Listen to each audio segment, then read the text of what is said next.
ഈശ്വര, ഇനി എന്തൊക്കെ കാണേണ്ടിയും കേൾക്കേണ്ടിയും വരുമോ എന്തോ.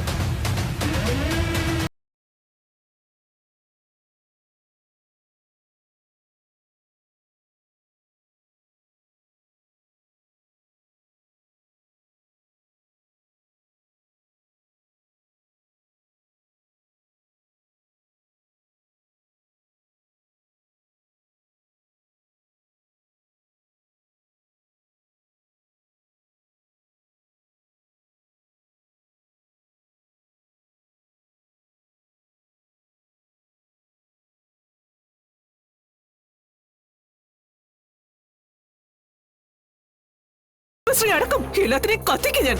ഓർത്തോ നീ? ഡോക്ടർ, ഞാൻ വിഷ്ണുവിന്റെ അമ്മയാ. എനിക്ക് എന്റെ മോനെ കാണണം. ദേവി, അത് നിങ്ങൾ ഇവിടെ നിന്ന് ബഹളം വെക്കരുത്. വിഷ്ണു ഇപ്പോഴും ക്രിട്ടിക്കൽ സ്റ്റേജ് തരണം ചെയ്തിട്ടില്ല. ഡോക്ടർ, എനിക്ക് എന്റെ മോനെ കാണണമെന്നാ ഞാൻ പറഞ്ഞത്. ഇപ്പൊ ആരെയും കാണിക്കാൻ പറ്റിയ അവസ്ഥയിലല്ല അയാൾ. ഞങ്ങൾ ഞങ്ങളുടെ കഴിവിന്റെ പരമാവധി ശ്രമിക്കുന്നുണ്ട്. അത്രേ ഇപ്പൊ പറയാൻ പറ്റുള്ളൂ. അയ്യോ, എന്റെ മോൻ. സത്യമേ, ബഹളം ഉണ്ടാക്കല്ലേ. വിഷ്ണുപ്രയ്ക്ക് ഒന്നും പറ്റില്ല. രോഹിത്, എനിക്ക് എന്റെ മോനെ കാണണമെന്ന്. എനിക്ക് അവനെ കണ്ടേ പറ്റത്തുള്ളൂ. പറഞ്ഞില്ലേ, വിഷ്ണുവിനെ മരണത്തിൽ നിന്ന് രക്ഷിക്കാൻ വേണ്ടി ഞങ്ങളെ കൊണ്ട് ചെയ്യാവുന്നതെല്ലാം ഞങ്ങൾ ചെയ്യുകയാണ്. കുറച്ച് സമയത്തിന് ശേഷം എന്തെങ്കിലും പറയാൻ പറ്റൂ.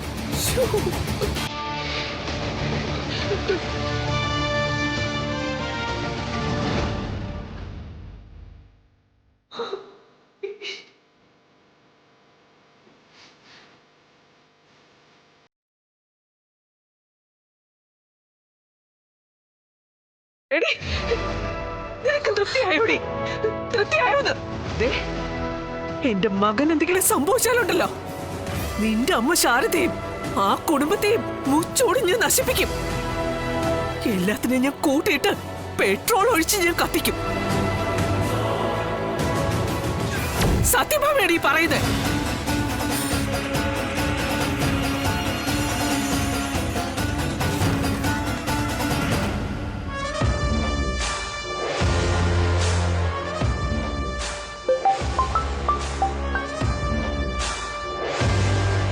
ഹലോ, ഒരു സന്തോഷ വാർത്ത കേൾക്കാൻ വേണ്ടി കണ്ണിൽ എണ്ണ ഒഴിച്ച് കാത്തിരിക്കുകയാണെന്ന് എനിക്കറിയാം. അവൻ തീർന്നോ? തീർന്നിട്ടില്ല, പക്ഷെ ഇപ്പൊ തീരും.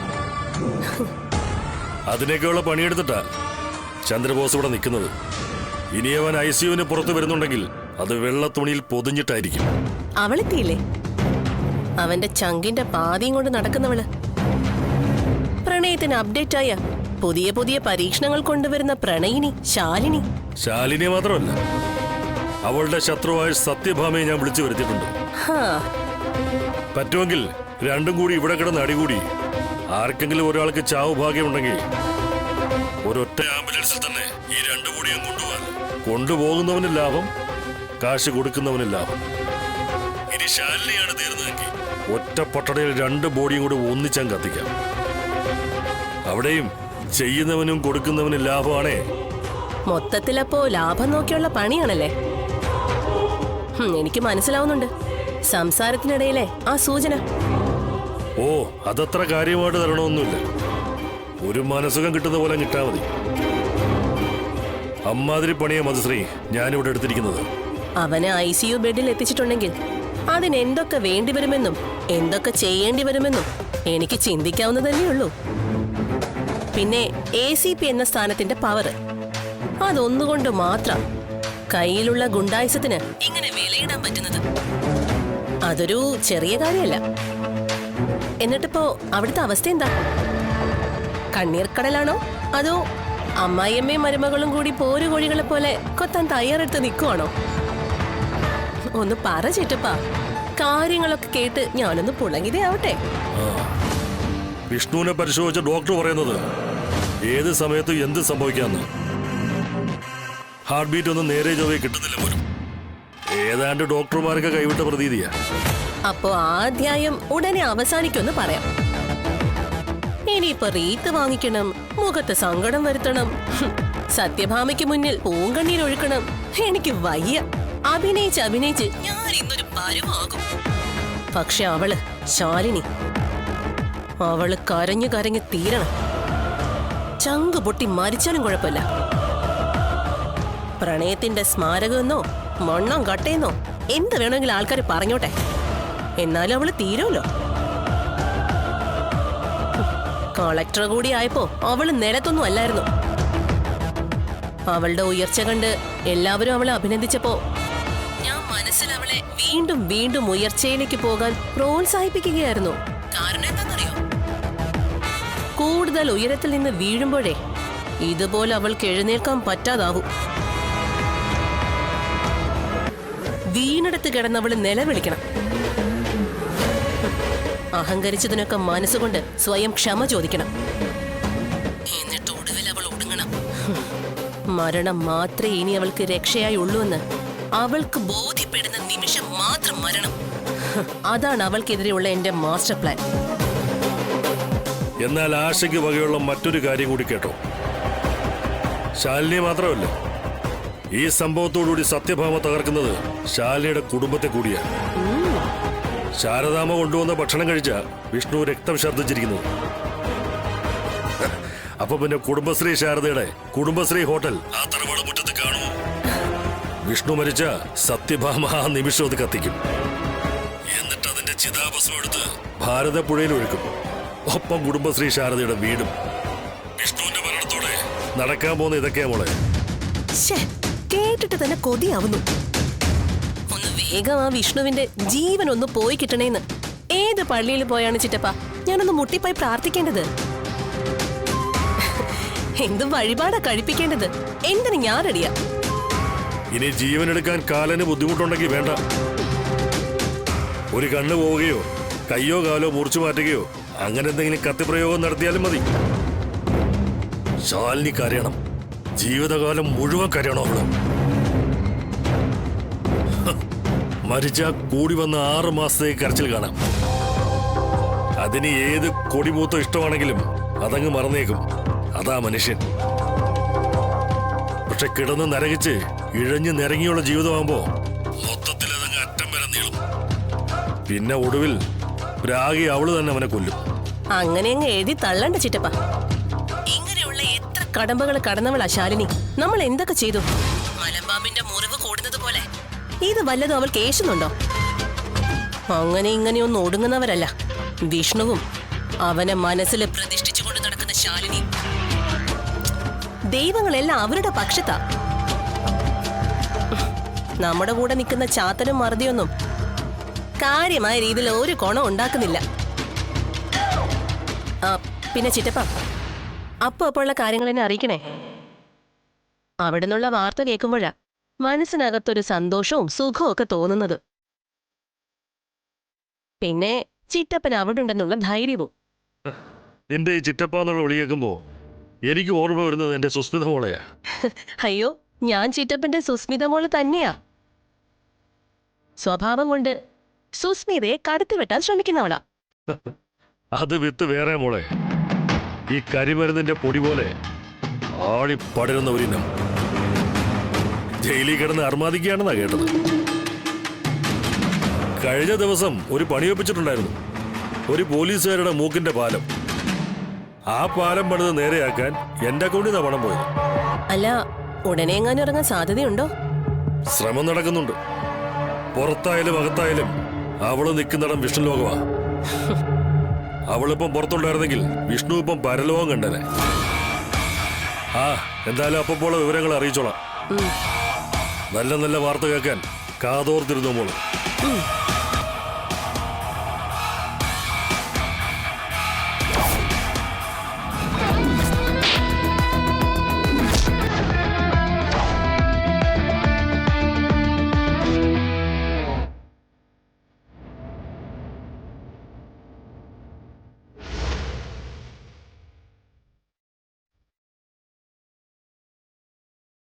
എന്റെ ദേവി, എങ്ങനെയത് സംഭവിച്ചത്? ഞാൻ മനസ്സാവാച അറിയാത്ത കാര്യമാ. വിഷ്ണു എന്റെ മോൻ തന്നെയല്ലേ? വിഷ്ണുവിന് ഞാനായിട്ട് ഇങ്ങനെ ഒരു ദുരന്തം ഉണ്ടാക്കോ? എന്റെ മകൾക്ക് എന്തെങ്കിലും പറ്റുന്ന പോലെ അല്ല വിഷ്ണുവിന് എന്തെങ്കിലും സംഭവിക്കുന്നത്. എന്റെ ശാലിനിയുടെ ജീവനും ശ്വാസവും എല്ലാം വിഷ്ണുവാ.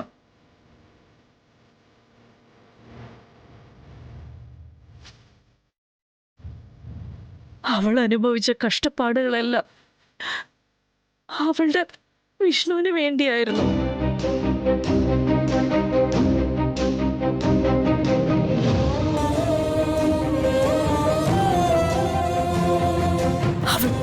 അവൾ ജീവിക്കുന്നതേ വിഷ്ണുവിന് വേണ്ടിയല്ലേ?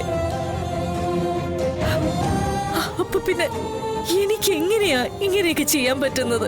അതും അന്നത്തില് ഭക്ഷണം ഏറ്റവും നന്നായി എല്ലാവർക്കും കൊടുത്തിട്ടല്ലേ ദേവി ശാരദ ഈ ജീവിതം തിരിച്ചു പിടിച്ചത്?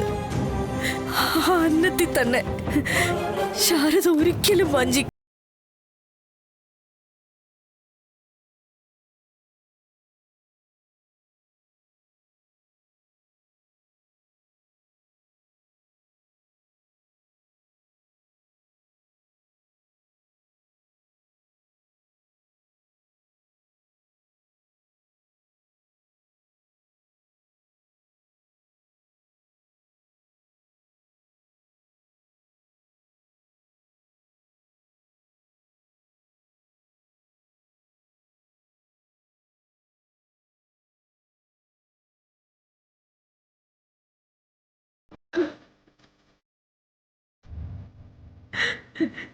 എന്റെ ഈ കൈ കൊണ്ടാണല്ലോ ദേവി ഞാൻ വിഷ്ണുവിന് ചോറ് കൊണ്ട് കൊടുത്തത്.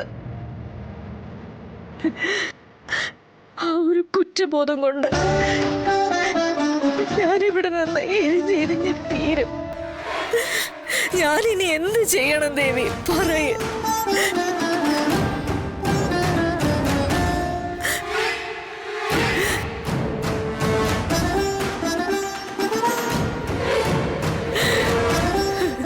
ശാരദാമേ,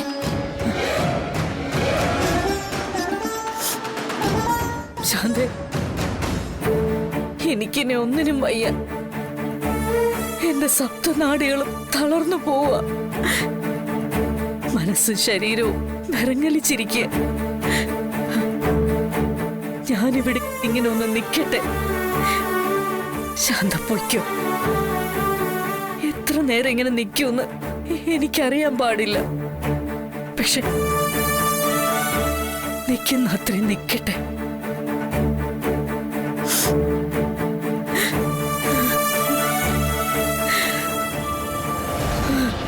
ദേവി,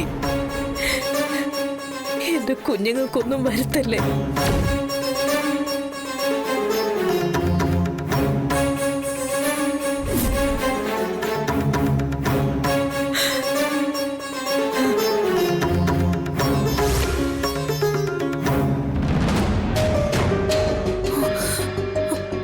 സിസ്റ്റർ, വിഷ്ണുവേട്ടൻ മയക്കമൊന്ന് വിട്ടിട്ടുണ്ട്. മാഡത്തെ തിരക്കുന്നു.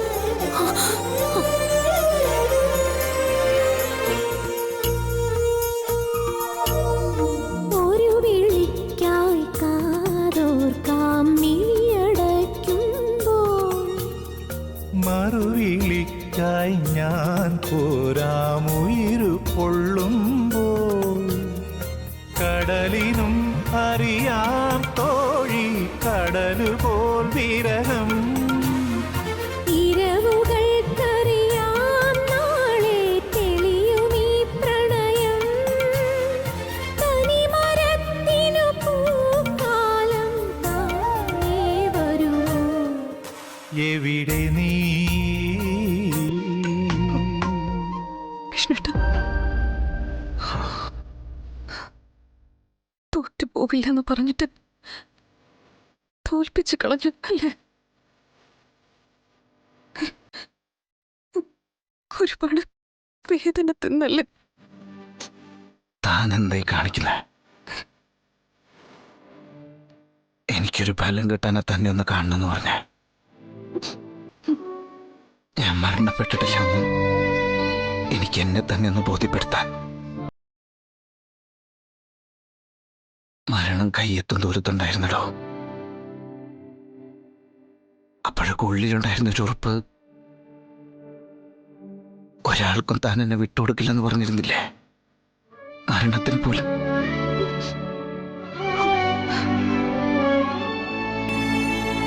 ആ ഒരൊറ്റ വാക്ക ജീവനോട് എനിക്കിപ്പോ ഇവിടെ കിടക്കാൻ പറ്റുന്നേ. തൻ്റെ ദേഷ്യവും വാശിയും സങ്കടവും എല്ലാം എന്നോട് അറിയാവുന്നവർ ഈ ഭൂമിയിൽ വേറെ ഉണ്ടോ? ഇല്ല.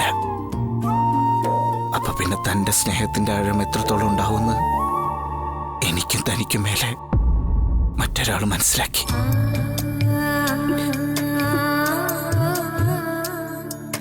ഈശ്വരൻ എന്നെ എടുത്ത താൻ ഒരു സ്വൈര്യം ഈശ്വരന് കൊടുക്കില്ലെന്ന് അങ്ങേർക്ക് മനസ്സിലായി കാണും. അതാ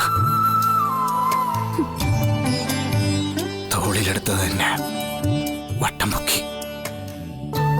ഇനി നീ ഈ ഭൂമിയിൽ വേണ്ടെന്നും പറഞ്ഞു. വിഷ്ണുവേട്ടാ, സത്യാടോ? അത് ഞാൻ വ്യക്തമായിട്ട് അറിയുകയും ചെയ്തതാ. പക്ഷെ വിട്ടു, തൽക്കാലത്തേക്ക് വിട്ടു. അതിന് കാരണവും താൻ തന്നെയാ. തൻ്റെ ഈ കരഞ്ഞ കണ്ണുകളും എനിക്ക് വേണ്ടി മാത്രം പ്രാർത്ഥിക്കുന്ന ഈ മനസ്സും ഏത് ദൈവത്തിന് അത് കാണാതിരിക്കാൻ കഴിയാ?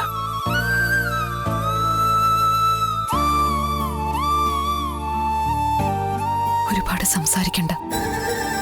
ഉടനെ സുഖമായി കഴിഞ്ഞ് നമുക്കിതൊക്കെ പറയാലോ. ഇപ്പോ സമാധാനമായി കിടക്ക്. ഞാൻ ഇവിടെ തന്നെ ഇരിക്കാം, നോക്കിക്കൊണ്ടിരിക്കാം. വിഷ്ണുവേട്ട ഉറങ്ങിയിട്ട് ഞാൻ പുറത്തേക്ക് പോവും. കണ്ണടച്ച തെളിയുന്നത് ചോരയാ. ഞാൻ ഛർദിച്ചെന്റെ ചുടുചോര.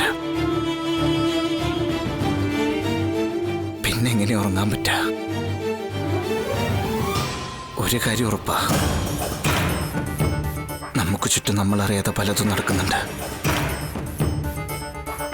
നമ്മൾ അവരുടെ ഇരകളാ. നോക്ക്, താൻ സൂക്ഷിക്കണം.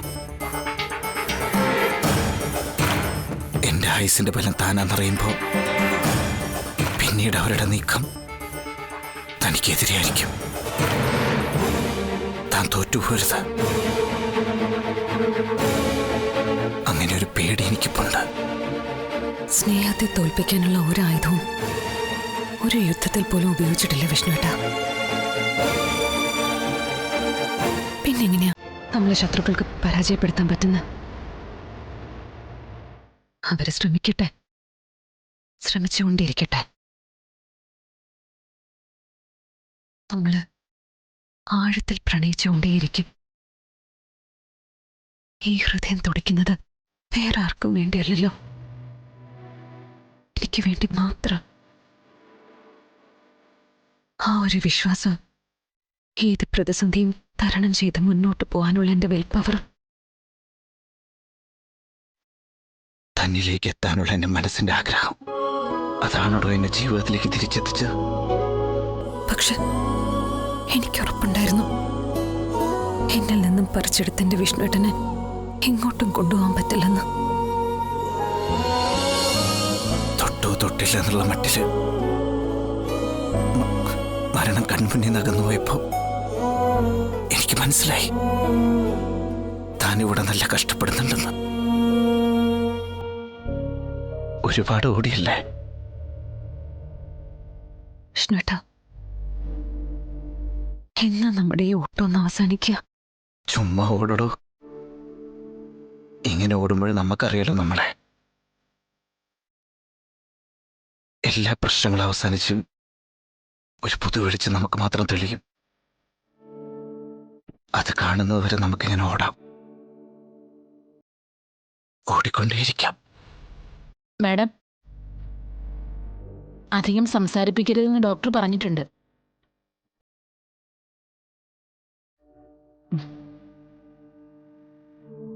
ഇവിടെ അധിക നേരം ഇരിക്കാൻ പറ്റില്ലെന്നാ ആ പറഞ്ഞതിന്റെ അർത്ഥം. പുറത്തിരിക്കാം. പുറത്തിരുന്നാലും നമുക്ക് മനസ്സുകൊണ്ട് സ്നേഹിക്കാലോ, അല്ലേ? അകന്നിരുന്ന് സ്നേഹിക്കാൻ നമ്മളോളം ഭാഗ്യം കിട്ടിയവർ ഈ ഭൂമിയിൽ ഉണ്ടാവില്ല. അതെന്താന്ന് ചോദിച്ചാൽ അതിനെനിക്ക് തനിക്ക് ഉത്തരവില്ല. അപ്പൊ പിന്നെ അതിനെ നമുക്ക് അതിന്റെ വഴിക്ക് വിടാം.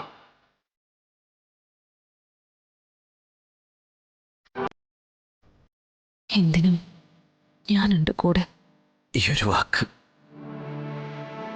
ഇങ്ങനെ ഇവിടെ കിടക്കുന്ന ഓരോരുത്തർക്കും മരുന്നിനേക്കാൾ വലിയ ആശ്വാസമായിരിക്കും അല്ലേ?